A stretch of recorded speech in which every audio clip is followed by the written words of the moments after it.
Hello, I'm Marcia Cavanaugh. Thanks so much for joining us. New Orleans was founded along the riverfront. This week, the city was finding new uses for the riverfront as a location for ambitious development. We'll look tonight at the waterfront's past and future. In politics, we will sift through the result of the congressional special election and what to expect for the upcoming legislative session. Our Future Watch segment examines a resurgence at the airport. All of those stories, plus the latest on the virus, are on the agenda for tonight's Informed Sources. Errol, Laborde, producer of Informed Sources. Anthony McAuley, reporter, the Times-Picayune, the New Orleans Advocate. Don Ostrom, Channel 12's Future Watch reporter. And Tyler Bridges, reporter at the Times-Picayune, the New Orleans Advocate. Going to go on over to E first for the latest in COVID news. Well, it was a year ago this week that Governor John Bel Edwards issued a stay-at-home order to go into effect until May 15th. And I think, what? I think we're all shocked. May 15th is over a month and a half. We have to be dealing with this. And there are some people that say, well, maybe that's not too bad. A month and a half, then it'll be all over. We can resume our lives again.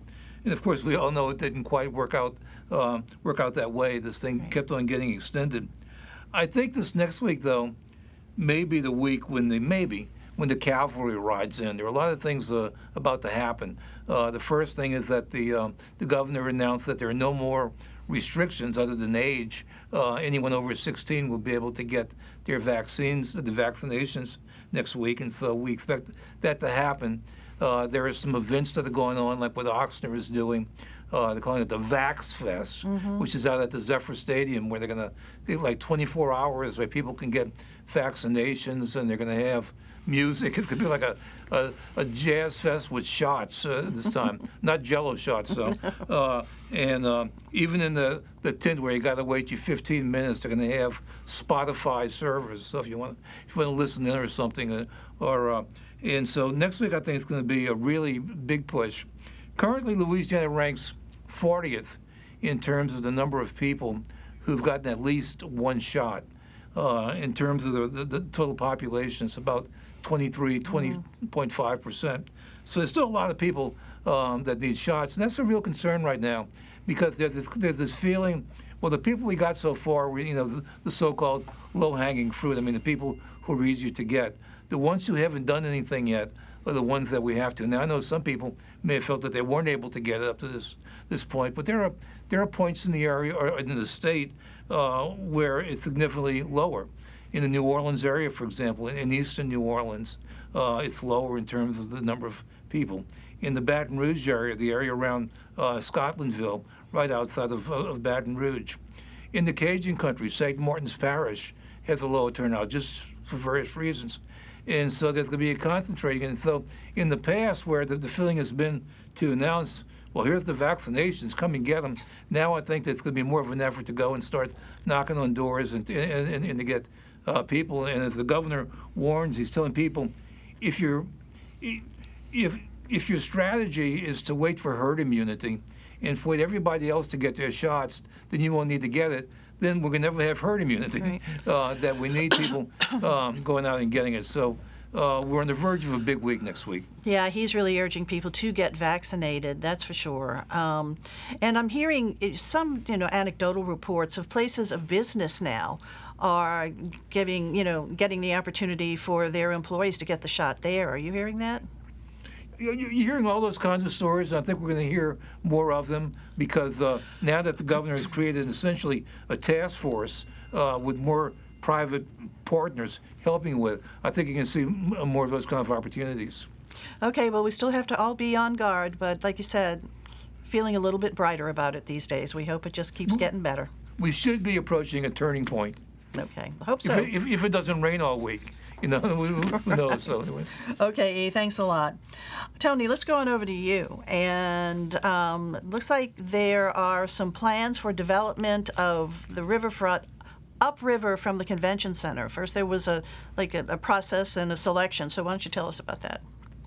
Yeah, that's right. It's been talked about for about 10 years now, and it was the final selection. It was down to 3 developers last year, and the final selection then came pretty quickly in the last week. And it ended up with a local developer-led project proposal. Lou Loricella, whose biggest project to date has been the Elmswood Shopping Center. What basically is going to happen now is they're going to take about a year to discuss the specifics. They had a vision that they proposed and won with, but the specifics of it have yet to be worked out. They've promised to spend about $1 billion. The things we know are going to go in there are housing, perhaps 1,100 units, half of which are going to be subsidized for lower income renters. And the other thing we know is going to go in there is a long overdue, everyone said, civil rights museum for the city. And we know that some form of entertainment's going to go in there, because the whole idea about developing these acres, it's publicly owned acres, I should say. They're owned by the Convention Center, which is a state-owned body. And they've said 39 acres, but I mean, there's potential for 50 or more acres. And one of the things that gave an edge to the winning guys was that they sprung a surprise when they were making their proposal on Monday, that they had bought the old derelict Market Street power plant and surrounding acres there. And they also said that they plan to bring in the Port of New Orleans and the Tulane folks who own riverfront land there, and develop that whole area into this new district, new neighborhood. It's it's a big deal for the city, but it'll take quite a few years to come to fruition. Yeah, it really sounds like a very, very expansive idea, even if there aren't specifics on it yet. The original idea for that land was to expand the convention center, but that idea was abandoned, obviously. Yeah, after Katrina, they bought the land, all the land that's proposed to be developed in 2000, 2003, those years, for about 50 odd million, almost 60 million, worth a heck of a lot more now, of course. So that's what the public is putting into the project, perhaps hundreds of millions of dollars worth of land, plus the convention center has promised to use public money to do the infrastructure improvements, roads, sewage, and all that kind of stuff to prepare it for building. And the development guys who won said the first thing they're going to do is put in housing. The guys who lost, which was a team led by Paul Flower and his partners, the ones who are building or have built, transformed, I should say, the Four Seasons, they had planned, they proposed to go for an entertainment venue first. And that looks like, that was not the proposition which won. But I should say that when we saw the scoring between the two, the thing that made the difference was the diversity of the team, which won. They have 37% of their equity partners in the deal are either black-owned or women-owned or black women-owned businesses, local businesses that are in the deal. Tony, when you talk about the convention center, I wonder if the whole concept of conventions as we've known them is about to change dramatically. We've gone through a year with a lot of businesses having their annual business meetings virtually rather than people getting together. They're finding out they're saving a lot of money, that they're able to bring speakers in more easily. Are we about to see conventions change? I know one thing they can still do is exhibit things, but you can start doing that virtually also. I just wonder if the industry is going to be facing some real challenges. Yeah, undoubtedly there's going to be changes. I've just been working on a piece where I'm talking to people who do a lot of that kind of traveling and conventions and so on, who haven't been doing it for the past year, and some of them have found that their business has done just fine, or maybe even better. But I mean, certainly the convention center folks will tell you that's not what they're hearing out there. They did their first, last time I was on here, they didn't have this event, and then they did it right afterwards. A very small event, but this cannabis event that they did, which was fun and garnered a fair amount of coverage. It was only 1,000 people, which is the kind of event they wouldn't normally do. But those guys, it was the first convention that they'd done ever, and they've already booked to do it here in New Orleans again next year. And they're close to a deal as well to book their first big event, like 10,000 in the autumn, with unmanned vehicle folks, which were going to go to Atlanta, and now that fell through, so they're looking at coming here. Maybe even as early as August, actually. So, they're out there booking events for subsequent years, and I don't think the convention center folks would tell you that it's all going to dry up, So immediately now with this plan that has been accepted, what's the next step? Well, the next step is 12 months of talks and permitting and all of that kind of thing. I did think myself that this final decision process was quite quick and not as public as they'd said they were going to do it last year. So there's a period now, and this is a whole new neighborhood, a whole new district for New Orleans. Mm-hmm. There's a period that will allow, one would imagine, quite a lot of public input about what that area is going to look like, what it's going to mean for the city, and so on. As well as all the specifics that they have to negotiate about how much money is going to go in and what it's going to build and all of that. One thing in the losing group was one of their part of their team was the guys who run the it was Gail Benson actually and her partners who run the Superdome and the Smoothie King Center. They're quite qualified local event runners, and it wouldn't be surprising to see them move from the losing team over into the winning team in terms of who runs the entertainment part of the entertainment district. Okay, we'll see, because the Riverfront is certainly, it's always been real important to the city. It's sort of the reason why the city was founded here, and always has generated a lot of interest and use. E, you wanted to talk about that? Well, as we mentioned in the intro, it was in 1718 that the city was founded along the river, but it really wasn't until the 1970s until the city really began to discover the river as a source of recreation and leisure. For most of that time, there were, of course, levees as a protective measure. There were warehouses, there was manufacturing, like the old Jack's Brewery, and you'd have no trespassing signs. It was really an area that was really kind of forbidden for much public use. That began to change. I think a real catalyst was containerized shipping. When that started, that the shipping yards moved further away from urban downtowns. And this happened around the world, that all of a sudden urban downtowns began to open and cities looked at a way, well, can we take more advantage of this for recreation and leisure? I think New Orleans, of most cities around the world, had more to offer. I mean, we had the waterfront for the Mississippi River at the place where this magnificent turn is made, so we really had something to offer. But some of the manifestations of it, as you saw with the Wildenberg Park, which was in the 1970s, when the Jack's Brewery, this was the Jack's Brewery, which was a real industrial brewery, and all of a sudden that became like a recreational area, kind of along the lines of a Riverwalk sort of thing.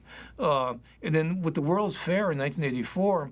You saw a lot of the buildings that had been warehouses, and remember the Federal Fiber Mills was one of the first conversions of an industrial building into a condo complex. It was even the monorail was started at the Federal Fiber Mills, and so you saw a lot of industrial places being changed. So that was really the beginning of the development, and I think one of the crown jewels, of course, was Riverwalk, which was built to take advantage of all this. It was a new building, but that was where the International Pavilion was during the fair. And I know a lot of people would actually do that walk on that second level and walk, and it was like, golly, there's a river out there, right? Yeah. And see sights that they'd never seen. I mean, a lot of people could spend a long time in New Orleans and not see those big ships make the bend. They're not seeing the ferries make their S-curve. And that was really the beginning, and we're still seeing this unfolding. We're still seeing the manifestation of it. Right, because the river is just a natural wonder and so interesting to watch and all the activity on it. And it was blocked from view for, as you said, up until really, starting in the 70s into the 80s. Remember the moon walk? That was really sort of the first time we could get kind of close to it. So, okay, E, we'll be seeing what develops over the years to come.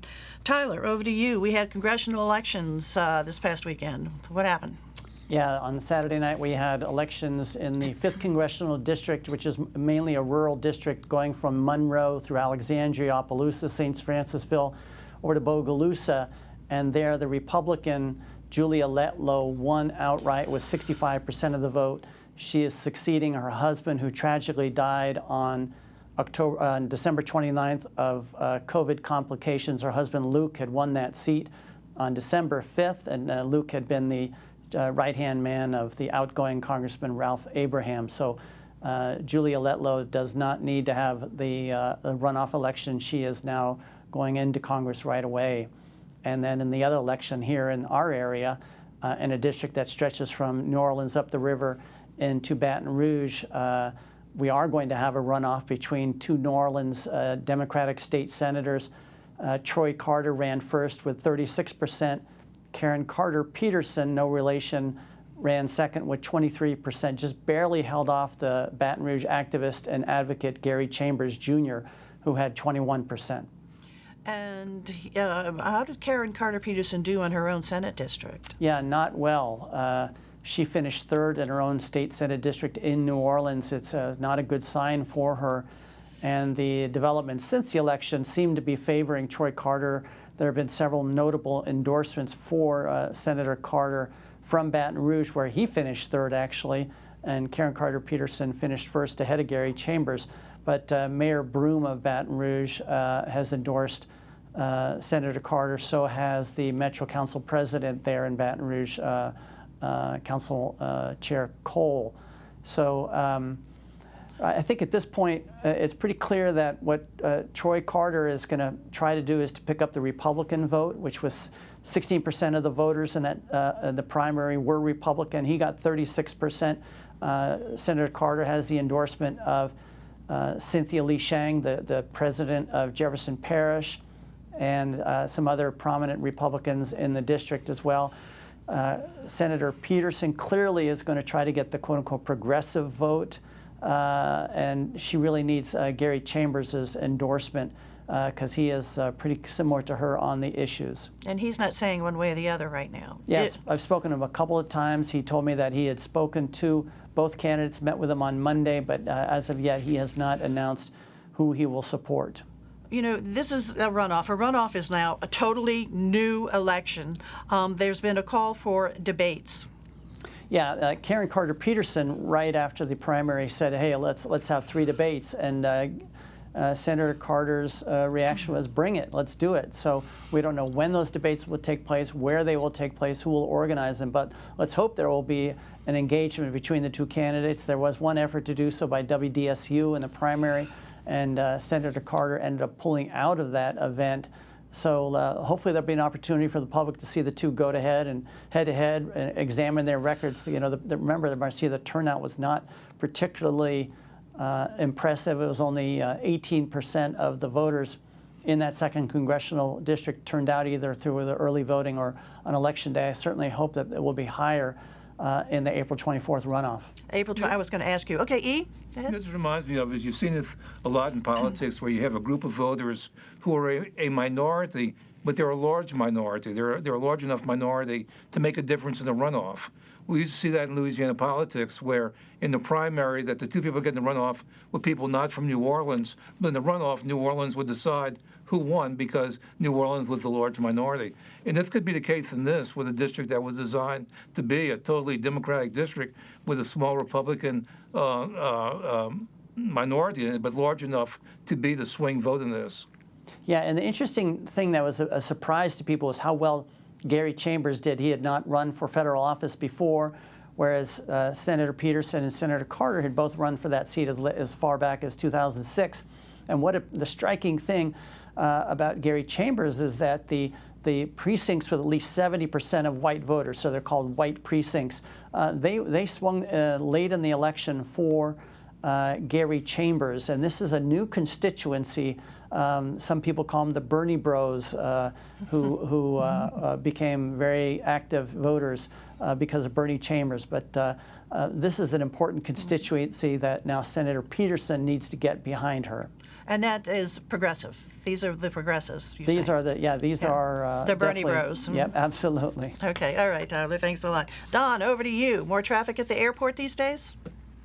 Most definitely more traffic at the airport these days. The airport saw just last Sunday the most travelers passing through security that it had seen since March 16th of last year. Their numbers went significantly down with COVID. The lowest point came in April of last year, where the numbers were 97% down years prior to that. But passenger activity is definitely coming up. And there's new good news to be reported this week. Even American Airlines has announced that for the first time, it will have nonstop service between New Orleans and Austin, Texas. There are other carriers who serve Austin nonstop from New Orleans, but American Airlines never has. So it's a new service being added. Prior to COVID, there were 56 different nonstop cities, and airport officials I talked to this week say it's really hard to quantify how many of them are back and still exist, because there are some that go now 1 day a week instead of every day, or there's some that go 2 days a week or a couple times a month. So some of them still exist, some don't. The airport says it's making a concerted effort to restore all of the service that existed prior to COVID, both domestic and international. And on that front, on April 17th, Southwest Airlines is going to operate the first international flight out of New Orleans Airport since COVID happened, and that is a flight April 17th nonstop to Cancun. The European flights haven't come back yet. That's mostly due to travel restrictions between the European countries and the United States, as well as demand. So they say it's really going to be up to the demand between the different cities, the different countries, when the air carriers bring services back, but the goal is to be back to where we were. Airline industry experts say it could take until 2024 to get there. So it's not going to happen real soon. In the meantime, we talked a lot about that access from the I-10 to the new terminal, and that's moving right along. So maybe that delay won't be as painful as we once thought it would be if demand isn't so high yet. But as the vaccine becomes more and more widely available, they do expect demand to increase. They're expecting a big uptick this summer as they're seeing things come back. Concessions at the airport in the really slow days, only 13 of the 46 restaurants and retail facilities were open in the airport. As of 2 days ago, it was back up to 28 of them, but they're not all open for full hours. And the airport says they're working with those concessionaires to make sure that they can actually make money and not have to close for good. So they'll open only when they have big flights coming in and close back up again, or open only certain days of the week. Leah Chase's restaurant out there, Leah's Kitchen, reopened for the first time this week. So far, no one who was a concessionaire out there has had to close up shop for good. So the trajectory is good. It's just slow. So, and of course, we have a brand spanking new airport. It had really just opened just months before, so they're really going to have to retransfer and rebuild, I guess. They are. In the meantime, they've actually been recognized as one national award for the best hygiene in airports in America, another national award for the best large airport. So they're getting some good publicity, and the city's getting some good publicity. So, add it all up, and hopefully it will be increased demand. And we usually don't see demand for the city in August. I know we were talking before about a convention possibly in August. Maybe we will see that late summer bump as people are itching to travel and get anywhere, even in the heat of summer. Okay, let's hope so. All right, Dawn, thanks a lot. Tyler, let's go back over to you and just touch on our upcoming legislative session. When does it begin? Yeah, the 2-month session begins on April 12th. This is what's known as a fiscal session. This is a year in which legislators can deal with tax issues, and that will be a central part of the session. There's going to be an effort to try to reduce the tax rate of income taxes and corporate income taxes as well, and individual income taxes, and in exchange for lowering the top rate to eliminate a tax break. Louisiana has the tax rates are a little high compared to other states, but that's because there are so many tax breaks in the tax code. So the idea is to offset the two by taking away the deduction that people are able to take of deducting their federal income taxes on their state tax returns. So that's one tax matter to keep an eye on. Another is more of a sort of a technical matter having to do with sales taxes, that right now sales taxes are collected at the local level. It's not quite as efficient, the experts say, and it should be just a single state tax collector. It's been tried for years to get that done, and sheriffs have resisted it. But the Speaker of the House is behind that plan, so that's something. There's a good shot of that happening this year. In this most recent stimulus bill, there's been some consternation among different states about how it's impacting their efforts to maybe revise tax codes. How is that working for us? Yeah, it's not entirely clear. The Treasury Department has told states that they cannot take that federal relief money and then turn around and cut taxes, and the money's got to go for the relief purposes that Congress has intended. A number of attorney generals, Republicans, including Jeff Landry here, have sued to challenge that. The Treasury Department has said, hey, you can cut taxes, but you can't just cut taxes with the money that we're sending down. So a big issue also during the legislative session are the billions of dollars that the state is getting, how to spend that money. A lot of it is the governor and legislative leaders will want to use to plug the holes that have been caused by the disruption from the pandemic. There will also be a push to set aside some of that money, a good chunk of it, for one-time needs. There's a big backlog of money that needs to be spent on bridges and roads and sewer systems like that. So all that will play out during the 60-day session as well. All right, now we'll be taking a look at it. Thanks a lot, Tyler. All right, guys, time to go around the table, as it were, even though you all are on remote locations. Other stories. E, let's start with you. Well, forget all this other news. The big story this week is that the azaleas are blooming. Yeah. And travel around town, they're beautiful. There's pictures we have are at the University Hospital, but just all the street medians are neutral grounds. And with April, usually in April is when the irises bloom. Irises don't last very long, but they should be coming. But anyway, just look for the azaleas when you drive around. Absolutely. You're seeing some bushes just absolutely packed with azaleas. It's such a blaze of color. All right, let's go on over to Tony. Well, we recently talked about Entergy coming under the scrutiny of the city and state regulators. Bubbling up is a similar look, perhaps, by the regulators at the providers of our internet.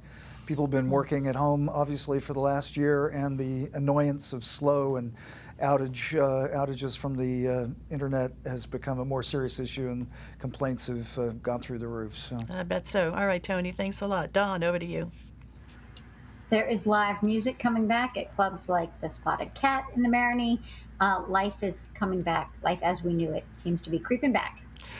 Feels good, too, doesn't it? It's been a tough year. It sure does. All right. Tyler, over to you. Yeah, I'll stay on the topic of the congressional race in New Orleans, and folks should start looking for some TV ads soon.